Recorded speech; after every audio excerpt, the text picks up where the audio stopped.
योग गुरु बाबा रामदेव और आईएमए यानी Indian medical association के बीच चल रहे विवाद में अब आचार्य बालकृष्ण की एंट्री हो गई है। आखिर आचार्य बालकृष्ण ने ऐसा क्या कह दिया जिसके बाद ये मामला और तूल पकड़ सकता है। आइए जानते हैं डेली बज़ इंडिया की इस खास स्टोरी में। आचार्य बालकृष्ण ने बाबा रामदेव और आईएमए के बीच चल रहे इस पूरे विवाद को ईसाई धर्मांतरण के षड्यंत्र से जोड़ दिया है। आचार्य बालकृष्ण ने ट्वीट कर कहा कि सारे देश को ईसाई धर्म में बदलने के षड्यंत्र के तहत बाबा रामदेव को निशाना बनाया जा रहा है। बाबा रामदेव को निशाना बनाकर योग और आयुर्वेद को बदनाम किया जा रहा है। आचार्य बालकृष्ण ने अपने बयान में कहा कि बाबा रामदेव किसी का उपहास नहीं उड़ा रहे थे, वो सिर्फ आधुनिक मेडिसिन लेने के बाद हुई डॉक्टरों की मौत पर दुख जता रहे थे। साथ ही उन्होंने कहा कि जितने भी वैज्ञानिक हैं उनका पतंजलि में स्वागत है। ये भी उन्होंने कहा कि जितने भी लोग यानी लाखों की संख्या में जिन लोगों ने दिव्य कोरोनिल का सेवन किया था और वो उसके बाद ठीक हो गए हैं, उन सभी का डेटा भी उनके पास मौजूद है। आचार्य बालकृष्ण ने ट्वीट में लिखा था कि पूरे देश को ईसाई धर्म में बदलने के षड्यंत्र के तहत बाबा रामदेव जी को टारगेट करके योग और आयुर्वेद को बदनाम किया जा रहा है।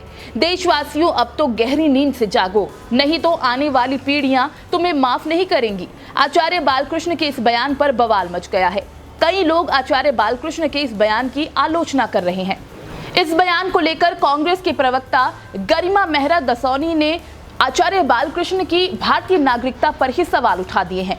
उनका कहना है कि आचार्य बालकृष्ण को भारत के निजी मामलों से दूर रहना चाहिए।